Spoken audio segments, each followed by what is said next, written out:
जाचक साहेब बापूजी. नमस्कार. आपल्या सर्वांचे नेते, महाराष्ट्राचे सन्मान्य उपमुख्यमंत्री आदरणीय अजितराव पवार साहेब, सन्माननीय नामदार दत्ताराम भरणे, या ठिकाणी उपस्थित असलेले आपल्या कारखान्याचे माजी चेअरमन गावडे भाऊ, कारखान्याचे चेअरमन, संचालक, सन्माननीय व्यासपीठ आणि उपस्थित माझ्या सभासद बंधूंनो, आज आपण एक सर्वपक्षीय मेळावा बोलावला होता. गेले 2-3 दिवस सगळ्यांशी संपर्क करत होतो. या सगळ्यांच्या मागची पार्श्वभूमी आपल्याला थोडक्यात सांगतो. माझ्यानंतर आदरणीय मामा, आदरणीय दादा बोलणार आहे. म्हणून आपल्या कारखान्याची निवडणूक लागलेली, त्या निवडणुकीला 5 वर्ष लागली.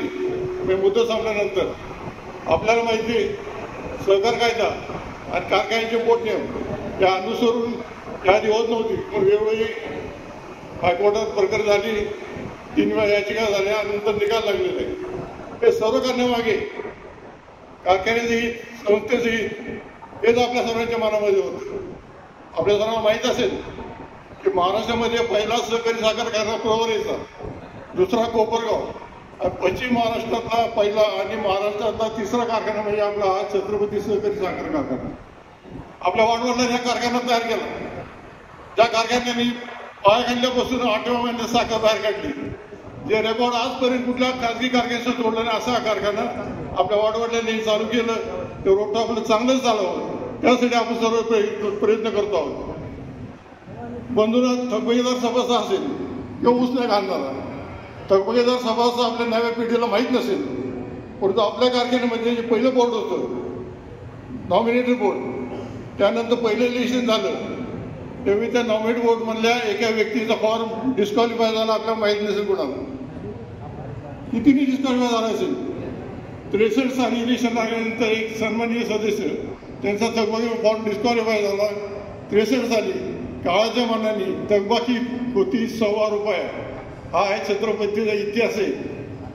हे सर्व आपण एकच आपण भूमिका होती की कारखाना शेवटी सहकारी चळवळीचा आत्मा. कुठल्याही सहकारी कारखान्याच्या निवडणुकीमध्ये कायद्यानुसार आणि शुद्ध निर्दोष मतदार ह्याचा आत्मा असतो, त्या दृष्टीने सर्व प्रयत्न केले गेले. कारखाना निवडणूक जाहीर झाली, आपण आज हा मेळावा बोलवला. सर्वत्र या बाबतीत अनेक प्रवाह मतं, वेगवेगळी मतं होती. आपण सगळ्यांना वेगवेगळी फोनवर भेटून सांगितलं. परंतु काल ते सर्व होत असताना मला आदरणीय दादांनी संध्याकाळी बोलवलं. त्यांनी सांगितलं, आज दादा, त्यांचे वडील असतील, त्यांचे आजोबा असतील, आपल्या सर्व वडील झाले, सगळ्यांनी मिळून हा कारखाना केलेला आहे. दादांना सांगितले, आज आपण म्हणले आज एक मेळावा घेतलेला आहे, म्हणून घेतला आहे सर्वपक्षीय मेळावा आहे. दादांनी स्वतःहून मनाचा मोठेपणा करून सांगितलं, उद्या मेळावा घेतला आपण, मी सभासद आहे, या मेळाव्याला मी स्वतःहून सांगतो काय सांगायचं ते. दादाने या ठिकाणी याची तयारी दर्शवली. त्यामुळे दादांचं आपल्या सर्वांच्या वतीने मी मनपूर्वक स्वागत करतो. त्या कारखान्याचा इतिहास, आजची सभा ऐतिहासिक आहे. ज्या कारखान्यामध्ये चांगला बोनस, चांगला भाव हे इतिहास केले गेले, ज्या कारखान्यामध्ये सहकारामध्ये इतिहास केला गेला, त्या कारखान्यामध्ये आजची सभा आदरणीय दादा आणि मामांच्या नेतृत्वाखाली ऐतिहासिक होईल असे मला म्हटलं तर बाबा ठरणार नाही. फार मोठं काम या ठिकाणी होते. एवढी बंधूने निवडणूक म्हणजे काय, हे काय आपसाचं भांडण नसतं, हे काय बांधवच भांडण नाही. संस्था चांगली चालावी, संस्थेच्या सभासद 2 पैसे चांगले मिळावे, कामगाराला उत्तम बोनस मिळावा, ही ज्या मागची भूमिका आहे. आपण सर्वच मला ओळखतोय. मला आनंद आहे, आज रामनवमी दिवशी एक चांगला कार्यक्रम या ठिकाणी होतो, एक चांगला निर्णय या ठिकाणी होईल. आणि गमती म्हणायचं झालं, गेले 22 वर्ष वनवास सोसला, तर प्रत्येकाचा रामाच्या रूपाने माझा वनवास सोसायला दिसतोय, त्याला तुमचे आशीर्वाद पाहिजे.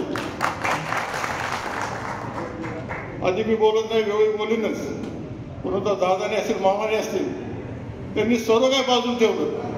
सर्व आमच्या मतभेद असेल काय असेल ते घडलं, आपण गंगेला सोडून जाऊ. त्यात कुणी काही शंका बाळगू नये. कुणी म्हणत हे सर्व केलं होतं ते पूर्व नियोजित आहे. बंधूंनो, आयुष्यात कधी खोटं बोललेलं तुम्ही मावता. आयुष्यात खोटं न बोलण्याची मी राजकीय किंमत मोजलेली आहे. खोटं बोलत नाही. काल संध्याकाळी डेव्हलपमेंट झाली, दादांनी तयारी दाखवली आणि मग आपण या ठिकाणी मेळावा सगळ्यांना व्हॉट्सअपवर रात्री 1 वाजता काही मेसेज पाठवली. एक चांगली सुरुवात ते छत्रपती करायची. काय घडलं मागचं काय असेल ते सगळंच आपण सोडून देऊ. सगळ्यांनी एकत्र येऊ. नुसतं इथे कोण चेअरमन झालं आणि 21 संचालक झालं म्हणजे नीट होणार असं नाही. इथल्या प्रत्येक सभासदांनी, प्रत्येक शेतकऱ्यांनी, प्रत्येक कामगारांनी निर्धार केला पाहिजे की हा छत्रपती आपल्याला यातून बाहेर काढायचा आहे. काढत असताना तुमच्या सर्वांच्या हाताची, तुमच्या सर्वांच्या आशीर्वादाची सध्याचीच गरज आहे. तुम्ही सर्वजण करत राहा. दादा बोलतीलच, पण तुम्हाला सर्वांना आदरणीय दादा आणि आदरणीय मामाच्या उपस्थित शब्द देतो. माझ्या 68 वर्ष चालले. कारखान्याची जेवढं वय तेवढंच माझं वय. परंतु बाबांनो, आता छत्रपती बाहेर काढल्याशिवाय मी शेवटचा श्वास घेणार नाही असं तुम्हाला शेवटपर्यंत शब्द देतो. फक्त तुमची साथ पाहिजे. दादा आहेत, मामा आहेत, अतिशय धडा निर्णय घेण्यात दोन्ही मंडळी. इथे कुठं राजकीय माझा फायदा तुम्ही बोलता असं नाही. शेवटी राजकारणात असेल, समाजकारणात असेल, कुठेतरी चांगलं होण्यासाठी, सभासद संस्थेत होण्यासाठी 2 पावलं मागून करायला लागतात. हे शेवटी हे हा जरूरत आहे, हा जगन्नाथचा जरूरत आहे. त्याला सगळ्यांचं, आपल्या सगळ्यांचं सहकार्य लागलं पाहिजे अशा विनंती करतो.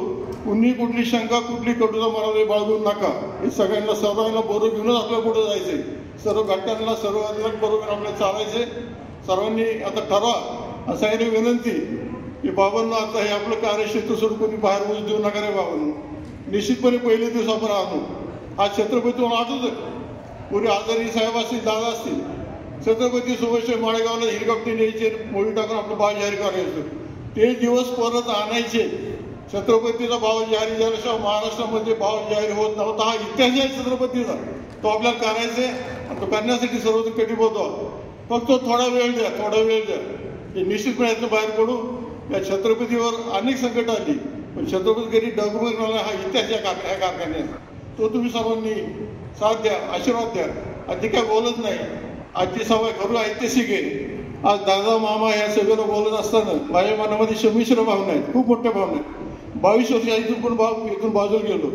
छत्रपती तुम्ही बाजूला गेलो, बंधूंना पण मला जाहीर सांगितलं पाहिजे. छत्रपतींमध्ये मी जरी बाजूला गेलो तर छत्रपती इथनं माझ्यातून बाजूला गेला नाही. त्यामुळेच मी इथं चिकटून राहिलो कारखान्यात. इथं कुठं काय नव्हतं. वडिलांनी जाता सांगितलेलं या छत्रपतीने आपल्याला प्रतिष्ठा दिली. या छत्रपतीसाठी प्रतिष्ठा गेली तर हरकत नाही, परंतु छत्रपतीसाठी काही माघारी सोडू नको. माझ्या वडिलांनी मला सांगितलं. त्यासाठी जगतोय. हा कारखाना नावारूपाने आणायचंय. आता इथं कुठं मग चेअरमन व्हायचंय, हे व्हायचं म्हणून काय नाही. आता उद्या काय झालं तरी माझी चेअरमन, काय झालं तरी माझी चेअरमन. तर काहीच उपाय आपल्याला फक्त नीट करायचंय. सर्वांना हात जोडून विनंती की सर्वजण साथ द्या. अधिक न बोलता पुन्हा एकदा अतिशय कमी कालावधीत आपण सर्व मोठ्या सगळ्यांनी उपस्थित दाखवली. सर्व पत्रकार बंधू आले, सर्व इलेक्ट्रॉनिक मीडिया आला आणि विशेषतः दादा मामा आले. आमची दादाची दोस्ती सगळ्यांनाच माहिती. दोघं सावं आम्ही सारखेच आहे. मी जरा थोडा 1-2% जास्तच कडे गेली, हरकत नाही. परंतु दादा आज इलेक्शन करत असताना दादाच्या विरोधात राजकीय युद्ध होणार होतं. पण दादा एक जाहीर कबूल दिली पाहिजे की तुम्ही नावाप्रमाणे ह्या युद्धासोबत तुम्ही अजिंक्यच राहिला हे मान्यच केले गेलं पाहिजे. तुम्ही मनात फार मोठा पण दाखवलाय. उद्याचं महाराष्ट्राचे भावी नेतृत्व आहे. आज मी दादाशी काल बरेच वेळ बोललो. तर आमची जुनी खूप दोस्ती असायची, फार चांगलं असायचं. जे घडलं त्यांचाही दोष नव्हता, माझाही दोष नव्हता. जो दोष होतो त्या परिस्थितीचा असं आपण समजू, एक चांगलं करू आपण ह्याच्यातनं असं आपल्याला शब्द देतो. आपण माझे 2 शब्द संपवतो. जय हिंद, जय महाराष्ट्र, जय सरकार. धन्यवाद. यानंतर नामदार